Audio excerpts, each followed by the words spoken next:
97% des leads B2B ne signeront jamais. Alors pourquoi continuer à les traiter tous de la même façon? Le count-based marketing, c'est l'inverse. C'est identifier les 3% qui comptent vraiment et construire avec eux une relation avant même qu'ils sachent qu'ils ont besoin de vous. Je suis Christina. J'ai grandi aux États-Unis et depuis 20 ans, j'aide les Français à vendre aux Américains. Et moi, je suis Lionel. J'ai 15 ans d'expérience à construire des systèmes qui convertissent pour des PME françaises. Et ensemble, on décortique l'ABM pour les PME françaises. Bienvenue dans GoABM. Est-ce que vous savez exactement combien vous dépensez en outils marketing chaque mois? Alors moi, ce que je vous propose, c'est de faire un petit peu le calcul dans votre tête. Globalement, vous devez avoir un CRM, un outil d'emailing, un petit outil peut-être pour scraper LinkedIn et aller chercher des leads, une plateforme pour mettre des séquences d'emails automatisées, un outil de tracking sur votre site internet, un outil pour enrichir vos données. Enfin, il y a plein d'outils. Et moi, ce que je vous propose, c'est de faire l'addition pour juste savoir combien ça coûte. Personnellement, ce que je vois avec mes clients, c'est des PME, des TPE qui arrivent parfois à des sommes astronomiques, genre 2000, 3000 euros par mois, juste pour des abonnements d'outils. Et quand je donne ces sommes-là, je suis parfois même en dessous de la vérité. On peut aller bien au-delà. Et quand je leur demande combien de rendez-vous qualifiés ça leur a permis de générer chaque mois, en général, il y a un petit peu de consternation de leur part. Alors pas parce que la réponse c'est 0, mais parce que personne ne sait vraiment ça. Et en gros, avec 7, 8 outils empilés les uns sur les autres, on ne sait plus vraiment quel outil fait quoi, on ne sait plus vraiment où porter son attention, et en gros on finit par mesurer plus de l'activité que des vrais résultats commerciaux. Je me demande souvent comment on en arrive là, parce que personne décide un matin en se levant de s'abonner à 9 outils. Ça, c'est quelque chose qui se fait progressivement. En gros, on décide d'organiser un webinaire, et puis on voit un article de blog qui va être intéressant, ou un post LinkedIn, et puis on a affaire un jour à un commercial qui est plutôt convaincant, et puis qui arrive à nous faire nous abonner à un outil où a priori en fait on n'a pas nécessairement besoin. Et puis à chaque fois, on a toujours le même argument. En gros, sans cet outil, la stratégie que vous allez mettre en place, elle va être incomplète. Petit à petit, sans vous en rendre compte, votre facture d'outils, elle dépasse le budget consacré à la prospection elle-même. J'ai déjà vu ça dans des entreprises, et ça, c'est vraiment quelque chose de terrible. Alors, est-ce que ça vous parle? Est-ce que vous aussi, vous avez ce sentiment que vous payez des abonnements que vous utilisez qu'à moitié, mais en fait, vous n'osez pas les couper parce que vous vous dites que peut-être vous allez en avoir besoin un jour? Ou est-ce que quand quelqu'un vous demande c'est quoi votre stack marketing, est-ce que vous vous dites j'ose pas trop le dire parce que la liste elle est tellement longue que en fait je me rappelle même plus du nom des outils. Aujourd'hui, je voudrais vraiment que vous vous posiez la question franchement. Est-ce que vraiment il vous faut tout ça déjà pour prospecter tout simplement, et puis surtout pour faire de l'ABM? Et moi, ce que je voudrais, c'est vous projeter dans un monde où, pour faire tourner une vraie machine de prospection ciblée, en gros, vous allez payer beaucoup moins cher. En gros, le prix de 2 déjeuners d'affaires, vous voyez. Donc, en gros, pour 200 balles, vous pouvez avoir quelque chose de très complet et qui va faire exactement le même job qu'une stack à 2000 ou 3000. Je vous propose de prendre un petit peu de recul et de vous demander d'où vient cette idée qu'il faut absolument avoir des outils hyper chers pour faire du marketing, et puis donc principalement de l'ABM. Est-ce que vous vous êtes déjà demandé qui a vraiment intérêt à vous le faire croire? La réponse, elle est super simple. En fait, elle vient des éditeurs de logiciels eux-mêmes. En gros, il y a des outils SaaS sur le marché, et ils ont intérêt à vous convaincre que si vous les utilisez pas, votre stratégie marketing et votre stratégie ABM, elle sera incomplète. C'est ça leur modèle économique. Et ils sont super bons pour ça parce qu'ils font exactement ce qu'on enseigne en marketing. Ils identifient une peur et ils proposent une solution. Si vous allez sur le site de n'importe quel outil, et qu'est-ce que vous allez lire? Vous allez lire, si vous faites de l'ABM mais que vous n'avez pas de données précises, en gros, vous n'allez jamais arriver à performer. Ou alors vous allez lire, si vous automatisez pas, eh ben, vous n'allez pas pouvoir réellement scaler. Ou alors vous allez encore lire, si vous savez pas qui visite votre site, eh ben, vous allez perdre 95% de vos opportunités. Pris individuellement, je dis pas que ces arguments, ils sont faux. En fait, chacun de ces arguments, ils ont un fond de vérité. Le problème, c'est l'effet un petit peu cumulatif. Quand vous lisez tout ça, vous vous retrouvez avec une image mentale où il vous faudrait 5, 6, 7 outils minimum pour avoir le droit de dire je fais du bon marketing ou je fais de l'ABM de qualité. Mais est-ce que c'est vraiment la réalité du terrain ou est-ce que c'est juste du très bon marketing de la part de ces éditeurs de logiciels? Je me demande souvent comment on en est arrivé là. En 15 ans de marketing digital, j'ai créé plus de 2000 tunnels de vente, j'ai traversé plein de modes et j'ai vu arriver les premiers CRM, puis les premiers outils d'automatisation, et puis tout ce qu'on a appelé ensuite le marketing automation. Et après, j'ai vu de l'ABM, de l'Intent Data, etc. Et à chaque fois, la promesse, elle a toujours été la même. Achetez cet outil et tous vos problèmes, eh ben, ils vont être résolus. Et à chaque fois, ce que j'observais sur le terrain, c'est que les entreprises qui avaient les meilleurs résultats, c'était pas forcément celles qui avaient le plus d'outils. C'était celles qui savaient précisément à qui elles voulaient parler et pourquoi. Donc, je vais poser une question que je pose systématiquement aux dirigeants que j'accompagne. Et je voudrais que vous-même, vous y répondiez en toute honnêteté. Combien de vos outils marketing vous utilisez vraiment à plus de 20% de leur capacité?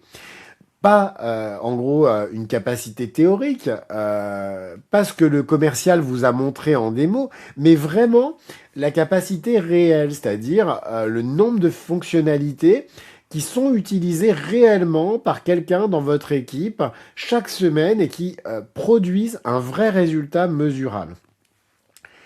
En général, quand on regarde ce qui se passe dans les entreprises, la réponse, elle est 2, peut-être 3. C'est-à-dire que sur 7, 8 outils payants, chacun avec énormément de fonctionnalités, il y a peut-être que 2 ou 3 outils qui vont vraiment servir, avec quelques fonctionnalités uniquement qui sont mises en jeu. Néanmoins, pendant ce temps-là, eh ben, vous payez tous les mois des abonnements qui vous coûtent super cher. Là, il y a une deuxième question qui s'impose un petit peu. Est-ce que votre problème, c'est vraiment de ne pas avoir les bons outils? Ou est-ce que votre problème, c'est peut-être d'en avoir trop et plus savoir quoi faire avec? Parce que j'ai vu des entreprises avec vraiment des budgets de 200 balles par mois qui généraient plus de rendez-vous qualifiés que d'autres entreprises qui en dépensent 10 fois plus. Alors qu'est-ce qui fait la différence? Clairement, c'est jamais les outils. C'est toujours la même chose, c'est la clarté du ciblage et la discipline dans l'exécution. Concrètement, de quoi est-ce qu'on a vraiment besoin pour lancer une campagne marketing ou une campagne ABM quand on est une PME avec des ressources limitées? En fait, si vous deviez repartir de zéro demain, qu'est-ce que vous garderiez exactement? Je vais vous décrire le setup que j'utilise avec la plupart de mes clients au démarrage. Pas parce que c'est le seul qui fonctionne, mais parce qu'il a le mérite d'être hyper simple, hyper accessible et surtout opérationnel en quelques jours et il n'y a pas besoin de plusieurs mois pour arriver à le mettre en place. Premier élément, et ça va peut-être vous surprendre, c'est un tableur, juste tout simplement un Google Sheet. Alors je sais, dit comme ça fait pas très sérieux. Parce que dès qu'on parle de tableur, on imagine tout de suite le gros fichier Excel qui traîne sur un bureau, etc., avec plein de colonnes qui se chevauchent, des filtres cassés, etc. Mais concrètement, quand vous ciblez peut-être 30, 50, allez, même jusqu'à 100 comptes dans une démarche ABM, qu'est-ce que vous avez besoin de savoir en gros? Vous avez besoin d'avoir la liste de vos comptes cibles, les contacts clés dans chaque compte, où vous en êtes en gros avec chacun, et puis c'est quoi la prochaine action que vous voulez mener.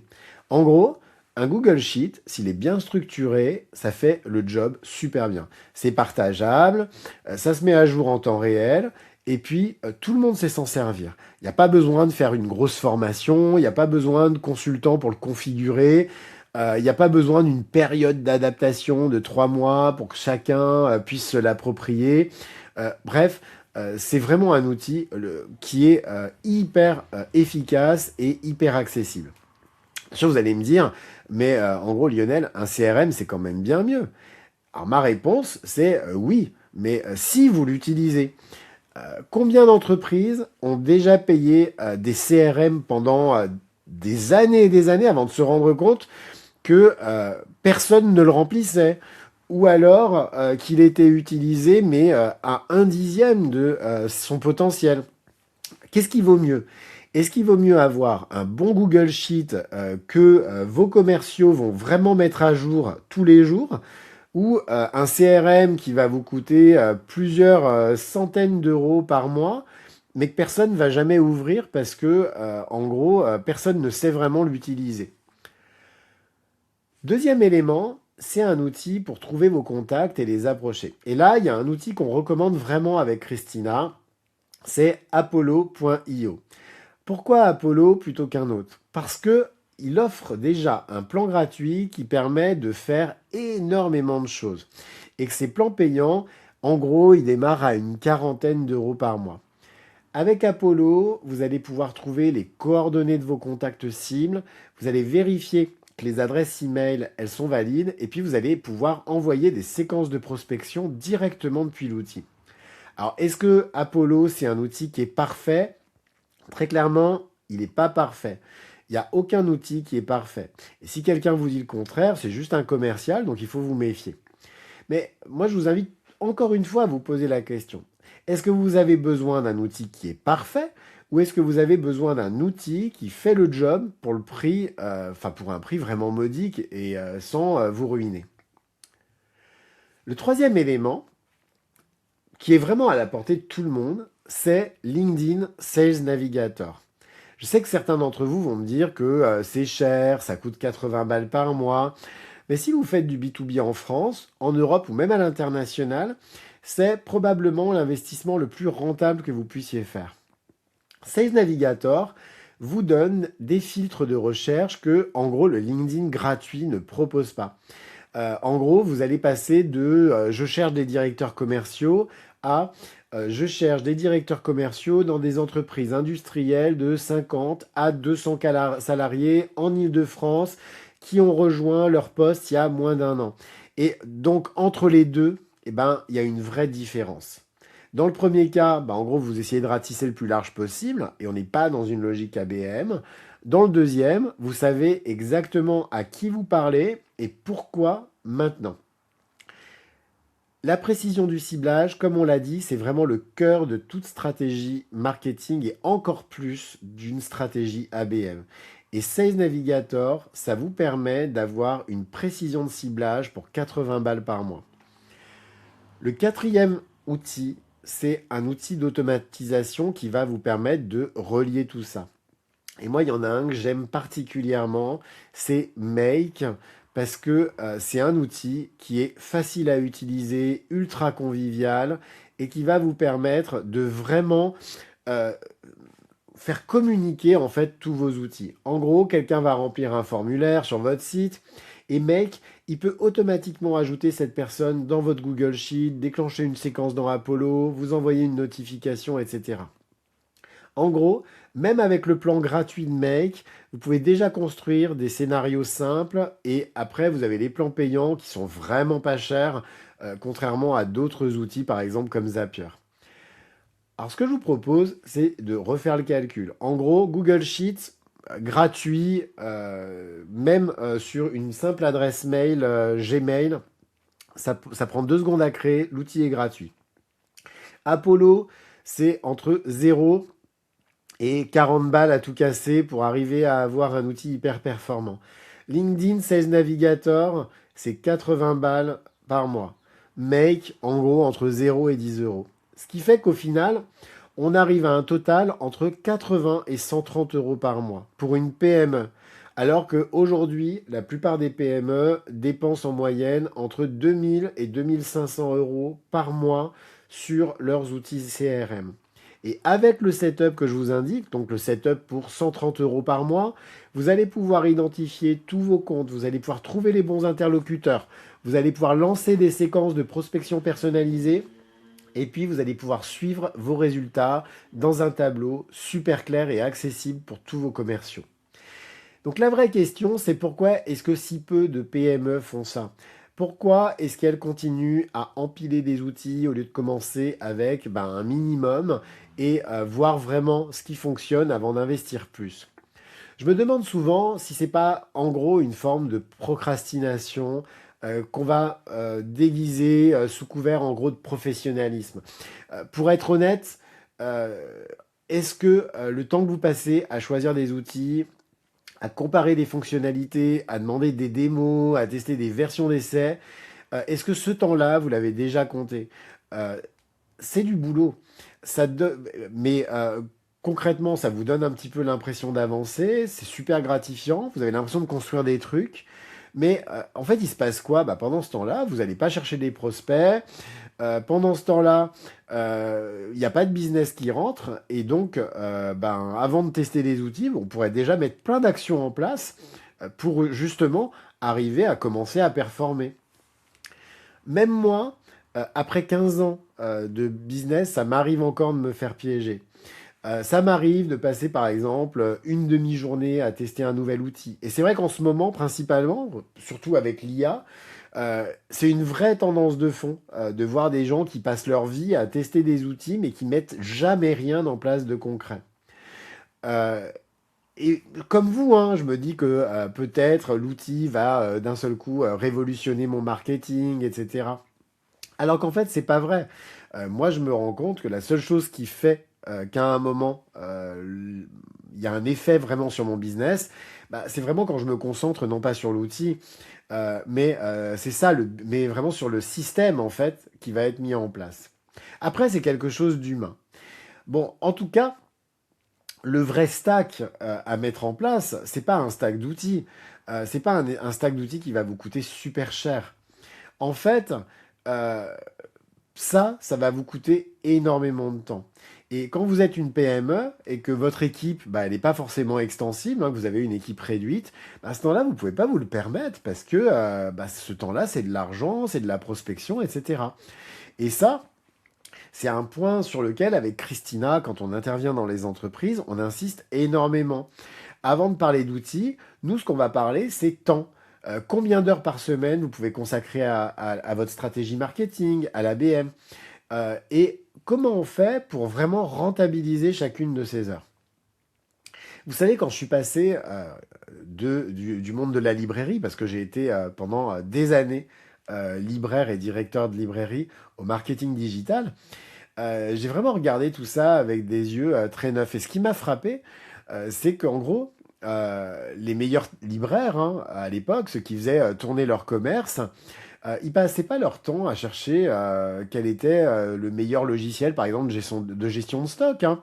Ils passaient leur temps en rayon, à parler aux clients, à comprendre ce que les clients cherchaient, et puis à arriver à leur mettre le bon livre entre les mains. Et finalement, l'outil, il était super secondaire. Ce qui comptait, c'était la relation et la connaissance du client. Alors, vous allez me dire, oui, mais ça, c'est du B2C, mais en fait, en marketing B2B, c'est exactement la même chose. Je ne vais pas vous donner une checklist de plus, vous en avez déjà lu plein. Ce que je voudrais, c'est qu'on réfléchisse ensemble à une question. Si demain matin, tous vos outils marketing disparaissaient d'un coup, je dis bien tous sans exception, et qu'il vous restait qu'un téléphone, un tableur et puis votre connaissance de vos clients, qu'est-ce que vous feriez en premier? Est-ce que vous sauriez qui appeler et est-ce que vous sauriez quoi leur dire?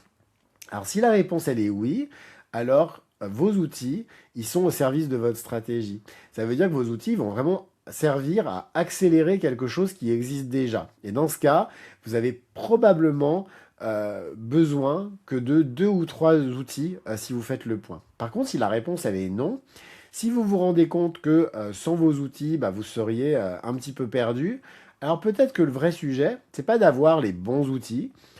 Peut-être que le vrai sujet, c'est justement de clarifier votre cible, de clarifier votre message, et puis surtout pourquoi vos comptes cibles auraient intérêt à vous parler plutôt qu'à quelqu'un d'autre, plutôt qu'à un de vos concurrents. Ce que je vous propose, c'est un exercice à faire qui est hyper simple. Vous allez prendre votre tableur, une feuille de papier, ce que vous voulez, et vous allez lister 10 entreprises que vous aimeriez vraiment avoir comme clients. Et pour chacune, vous allez écrire en une phrase pourquoi vous pensez pouvoir les aider et c'est qui la personne à contacter en priorité dans cette entreprise. Si vous arrivez à faire ça, vous venez en fait de poser les bases d'une bonne stratégie marketing et d'une bonne stratégie ABM. Et ça, sans aucun outil. Vous avez juste eu une feuille et un stylo.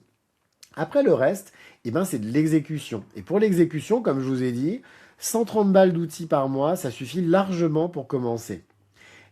Donc, qu'est-ce qui vous empêche de faire simple?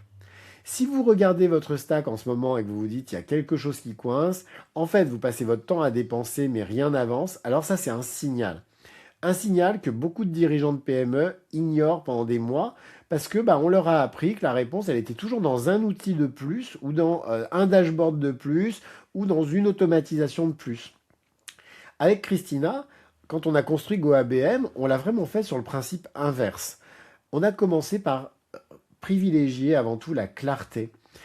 On identifie les comptes qui sont importants, on construit un message qui va vraiment leur parler, et puis ensuite seulement, on va choisir les outils qui vont permettre d'exécuter et d'automatiser ça. Si vous voulez qu'on regarde ensemble ce qui bloque dans votre approche, ce que je vous propose, c'est de prendre rendez-vous sur goabm.io. On parle ensemble, on écoute ce que vous avez à nous communiquer concernant votre business et on vous dit ce que nous, on voit. Retenez une chose de cet épisode, la stratégie, elle vient avant les outils. Et ça, toujours sans exception. Je vous souhaite une excellente journée et puis je vous dis à très vite sur GoABM. Au revoir.